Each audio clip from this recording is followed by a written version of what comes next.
Hello বন্ধুরা, কেমন আছো তোমরা? আশা করি সকলেই ভালো আছো।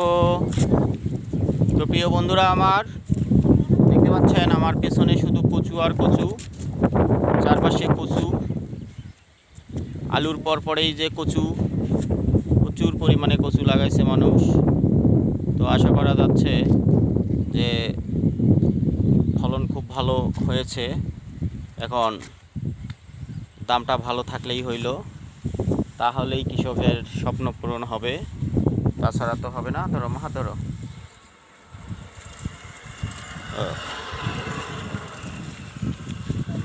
অনেক কচু। আর আমার পেছনে দেখেন, এই যে পাশে দেখেন, পুরা একটা বড় বিলা দেখা যাচ্ছে। এই দেখেন কত দূর ফাঁকা, এটা শুধু কচু আর কচু।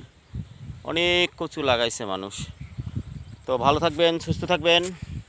খোদা হাফেজ।